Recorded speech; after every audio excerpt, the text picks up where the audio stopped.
Hi దోస్తు, how are you? ఎలా ఉన్నారు? Welcome to my channel Nellore road. విషయం ఏంటంటే అందరూ బాగుండాలి, అందులో మనం ఉండాలి.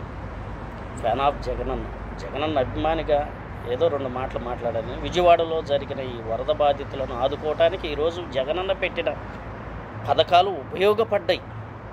విషయం ఏంటంటే చాలామందికి తెలియని విషయం ఏంటంటే, నటుడు అని అంటే నటించేవాడు, నవ్వించేవాడే, నలుగురిని ఆదరించేవాడు కాదు. గుర్తుపెట్టుకోండి.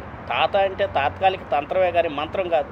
ఓం రీం టొష్ అంటానే ఒక్కొక్కరికి ₹1,00,000 ఉద్యోగాలు రావటం, సంపద వాళ్ళకై వాళ్ళు సృష్టించుకొని కోటీశ్వరులు అయిపోవటం, అమరావతి రాజధాని అనే పేరుతో గ్రాఫిక్స్ అనే బిల్డింగ్లు కట్టడం, ఇవన్నీ ఆ దేవుడి వల్లే కాదు, ఈ దరిద్రుడి వల్ల ఏమవుతుంది. విషయం ఏంటంటే, అమ్మలోని ఆలోచనలు నాన్నలోని కళను కలిపి అన్న అంటారు. అన్న అంటే ఆపద బాంధవుడు, అదేనండి మన జగనన్న.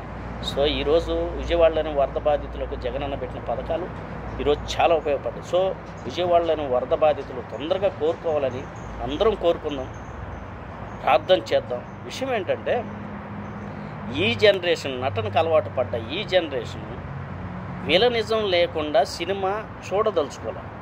ఒక్క హీరోయిజమే కాదు, విలనిజం లేకుండా ఆ సినిమా మాకొద్దు అనుకొని జగనన్న ప్రభుత్వాన్ని దూరంగా పెట్టారు.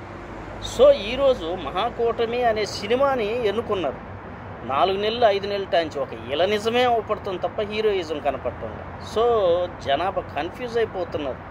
ఇదేంటబ్బా, హీరో ఎక్కడా, హీరో అంటే మంచి చేసేవాడు, మంచి ఆలోచన గలవాడు. సో ప్రతి ఒక్కరూ మంచి చేయాలన్న ఆలోచన, మంచిని మనసులో పెట్టుకుంటే ఎదుటి మనిషికి నచ్చవచ్చు, నచ్చకపోవచ్చు, ఆదరించకపోవచ్చు, కానీ దేవుడు అనేవాడు ఆదరిస్తాడు. So God is great. So నచ్చితే లైక్ చేయండి, ఇంకా నచ్చితే సబ్స్క్రైబ్ చేసుకోండి, ఇంకా నచ్చితే షేర్ కొట్టండి.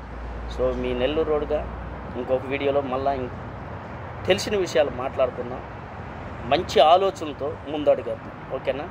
ఓకే. జై హింద్.